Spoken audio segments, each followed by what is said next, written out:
सब लोग कर लो। अभी भी जो जिसके बच्चे मर रहे हैं भूखे, कोई सुबह निकल रहा है कमाने को, 500 रुपए की सीएनजी भरा है, 700 रुपए काम करे, 200 मैं काली मार को रेंट का दिया था, और बच्चों की शकल देखता है बच्चा उसको पड़ा भूखा।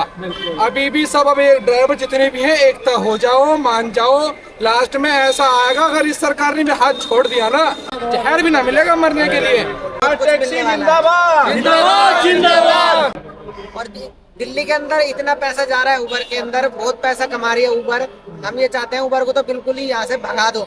आज हम दूसरी कंपनियों में, एग्रीगेट कंपनियों में जो हम गाड़ियाँ चला रहे हैं, कंपनियां जो है ना चोर नहीं महाचोर हैं, जो एग्रीगेट कंपनी के नाम से ड्राइवर को लूट रही हैं। नमस्कार, सत श्री अकाल, आदाब दोस्तों। अभी जो आप हमारे पीछे भीड़ देख रहे हैं, ये सभी कैब ड्राइवर हैं जो एनसीडीसी की बिल्डिंग में गवर्नमेंट के अधिकारियों के साथ एक मीटिंग करने पहुंचे हैं, जहां पर भारत टैक्सी, जी हां, भारत सरकार द्वारा समर्थित सहकारी टैक्सी के विषय में एकत्रित हुए हैं और अपनी सभी मांगों को सरकार के सामने रखने के लिए आए हैं, ताकि वो ऐप जब आए तब वो ड्राइवर के हित में ही हो। तो चलिए हम आपको लेकर चलते हैं सीधा मीटिंग हॉल के अंदर, जहां पर आपको बाकी की जानकारियां मिलेंगी।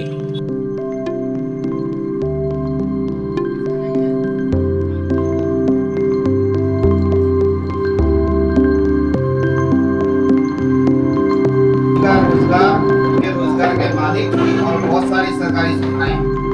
तो आगे कर्नल साहब बताएंगे सब कुछ। स्वागत है कर्नल साहब का।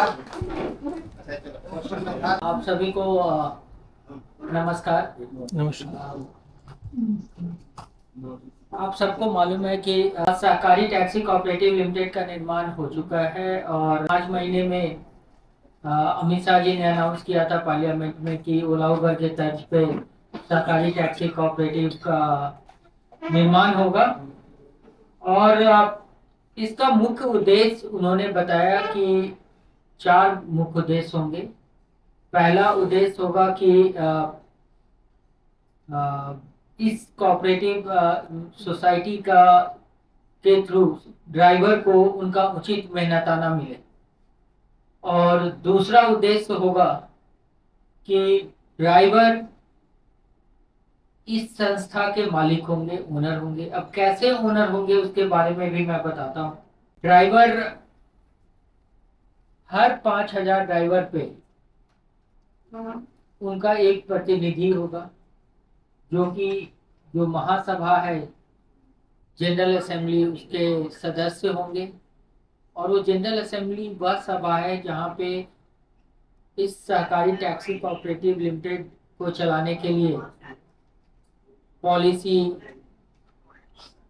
नियम, जो भी नियम है, गाइडलाइन है, वो सारा तैयार किया जाएगा, पूरा मसौदा तैयार किया जाएगा।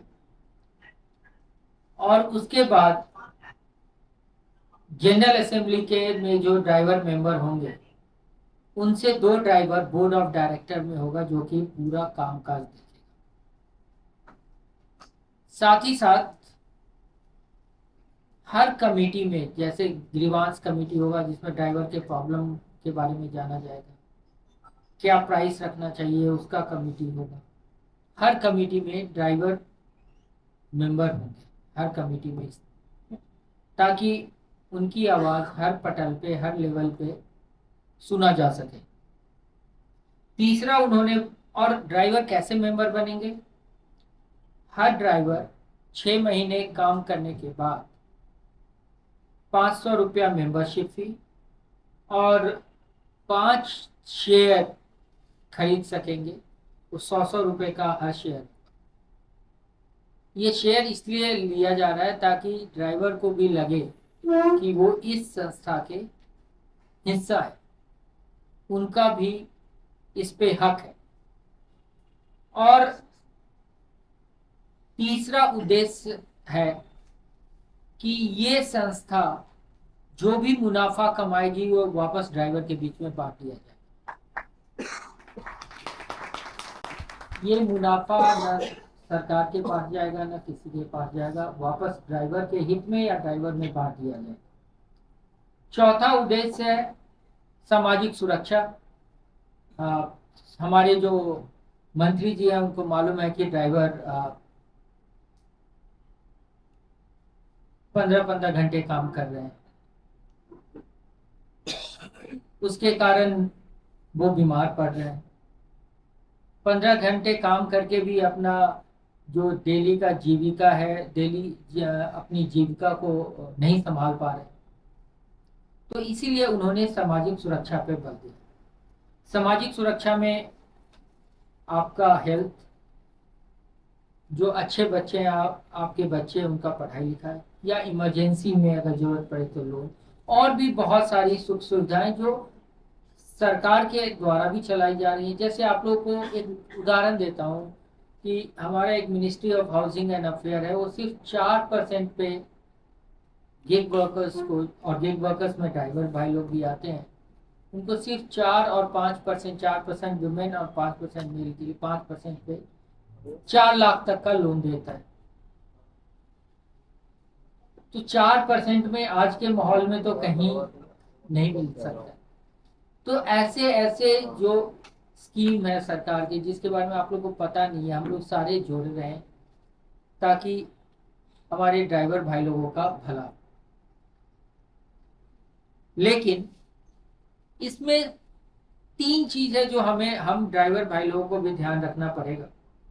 पहला है, ये कोऑपरेटिव सोसाइटी हमारा होगा तो इसकी इज्जत भी हमारे हाथ में, तो हमारा फर्ज बनता है कि इसकी इज्जत को हम ना डुबाएं। तो इसके लिए 2-3 चीज हमें भी ध्यान रखना होगा। हमारा गाड़ी साफ सुथरा रहे हमेशा। अगर कोई मदद कोऑपरेटिव सोसाइटी से आपको चाहिए तो वो मदद मिलेगा। दूसरा, हम जो कस्टमर है उसके साथ अच्छे से बात करें, कर्टियस रहें, और उनके सेफ्टी को हम आंच ना आने दें। कल को कोई ये ना कहे, अगर किसी ड्राइवर ने गलत व्यवहार किया तो बदनामी हमारे कोऑपरेटिव सोसाइटी की होगी, और कोऑपरेटिव सोसाइटी की बदनामी हुई तो हमारे ड्राइवर भाई लोगों की बदनामी होगी। तो इस बात पे भी हमें ध्यान देना होगा। हमें पंक्चुअलिटी पे ध्यान देना होगा कि जब समय दिया जा रहा है जाए, उचित दाम मिलेगा आपको। हम लोग उस पर काम कर रहे हैं, तो उचित दाम मिल रहा है तो हमारा ये भी मकसद होना चाहिए कि कोई कैंसिल, अनटिल अनलेस बहुत ही इमरजेंसी हो, हमें कैंसिल नहीं करना चाहिए। और उचित मेहनताना जब मैं बोलता हूं तो स्टेट गवर्नमेंट का जो निर्धारित किया हुआ है उसी पे हम गाइडलाइन पे हम चलें। जहां तक कि सहकारी टैक्सी कोऑपरेटिव लिमिटेड के निर्माण का सवाल है, इसका गठन हो चुका है। टेक्निकल पार्टनर भी हमने सिलेक्ट कर लिया है। हम यहाँ के पुलिस विभाग, मेट्रो विभाग और जितने भी सरकारी संस्थाएं हैं सबसे हमारी बातचीत चल रही है ताकि उनका सपोर्ट मिले, दिल्ली ट्रैफिक पुलिस का सपोर्ट मिले और बाकी जो दिल्ली गवर्नमेंट का सपोर्ट मिले। सबने जताया कि वो सब हमारे साथ हैं और इस नए काम में वो हमारे साथ भाग लेंगे। अक्टूबर महीने से ड्राइवर भाई लोगों का ऑनबोर्डिंग शुरू हो जाएगा।